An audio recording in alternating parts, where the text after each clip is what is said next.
Masters of the Universe reviews are in. But are they real or are they fake? Find out next time on Magnus Ball Z.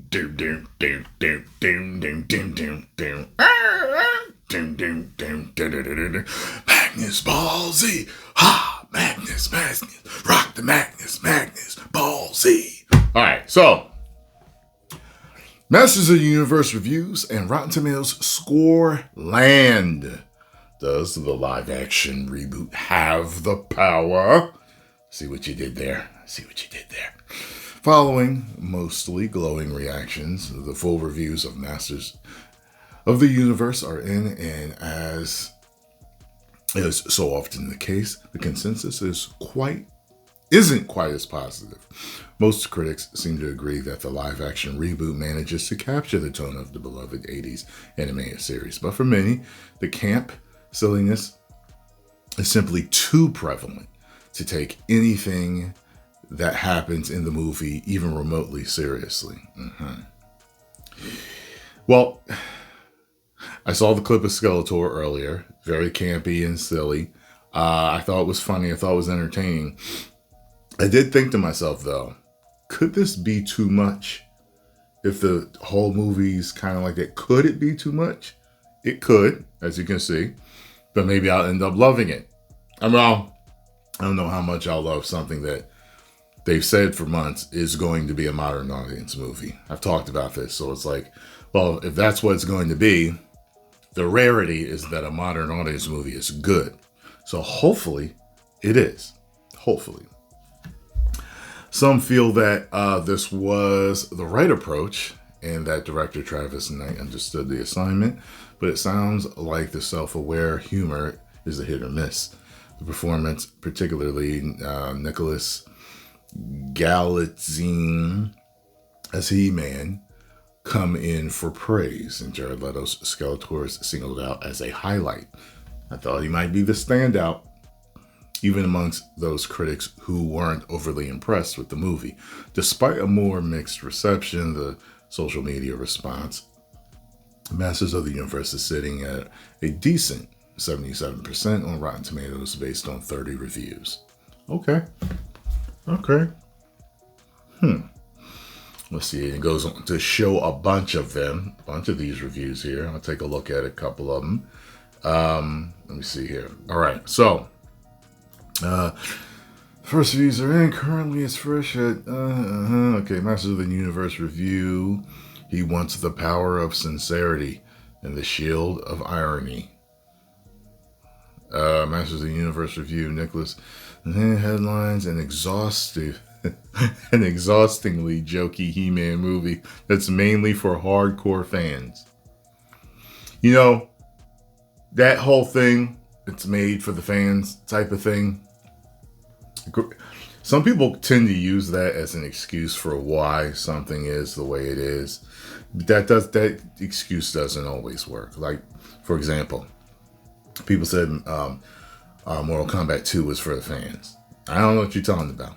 Not this fan. And a lot of people thought it was bad, just like I did. So to use that as, the reason why it was like that is because it was for the fans, don't try that. But then I think of something like Dragon Ball Super Broly. That was for the fans, and they did it right. So it's all in execution. Someone can say that they're making something for the fans and totally do something wrong. Quote, a delightful, silly film for a perfectly stupid franchise. I never thought He-Man was stupid, but yeah, it has its silliness to it. It definitely does have its silliness to it. I don't think I would ever call it serious, Nicholas leads an all-new take on He-Man in action fantasy Masters of the Universe in UK cinemas tomorrow. The next one, Masters of the Universe review. Nicholas lends some spark to a bloated nostalgia trip. I really do not care for Masters of the Universe, which feels like a feature-length meme. I guess I just hate fun. Yeah. Okay. Movie reboots the classic 80s franchise with earnest heroics, thrilling action, and plenty of fun for the whole family. Alright. In a winning, awesome swords and sorcery sci-fi spectacular, Travis Knight understood the assignment. Going to blast its 80s inspired soundtrack all the way to my cars all summer long. Let me see here. Well, okay, so you guys get the gist. It's mixed reviews, but over on Rotten Tomatoes, scores are fairly positive. However, I told you, I don't trust Rotten Tomatoes, mainly because whenever anything comes out that's controversial, and nowadays, controversy means it's moderate audience stuff in there somewhere. Okay, we already know about Man at Arms. We already know about them talking about toxic masculinity in interviews and stuff like that. Fans didn't like the whole he/him nameplate. I didn't have a problem with it because I really thought, I was like, this looks like a 2 jokes in one. That's what it looks like, 2 jokes in one. So, he, him, he, man, and also the whole modern audience pronoun crap. So, I don't know. I hope to God it's good. And I will get my review out to you as soon as I can, as fast as possible. I'm wondering if Cringer is a coward, because he doesn't seem like he is in any of the trailers. He always seems like he's badass and ready to go. Everyone's looking for Orko. That rhymed. I hate to play the game bars. So hopefully Orko ends up being in there. If he doesn't end up being in there in the beginning, some people... Not the beginning, in the movie, some people say he might be in a post-credit scene. So, we'll see. I don't understand leaving Orko for a post-credit scene.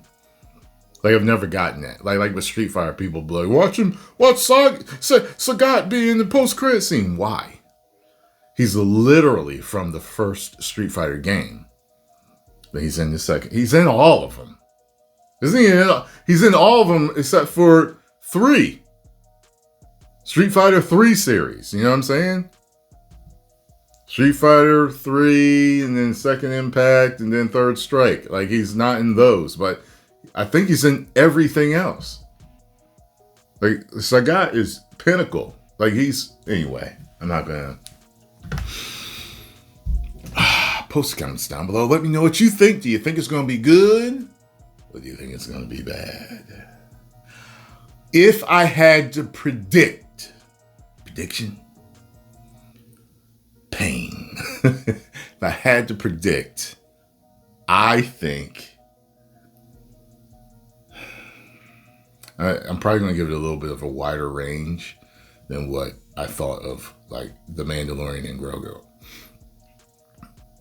Mandalorian and Grogu for me was somewhere between mid and good. I think this is going to be somewhere between good and bad. Okay. I don't think it's going to be great. I don't think it's going to be Oscar worthy. I don't think I'm like, when I come in here, y'all gotta go see me. I don't think that's what I'm going to be doing. That's great. Spectacular. You know what I'm saying? No, I don't think that. I think that I'm going to come in here and I'm either going to come in with Stone Cold. I'm going to be like, it was all right. I'm going to be like, it was actually kind of good. Yeah, it's pretty good. Yeah, it's good. But I will see. 10 million subscribers. Woo!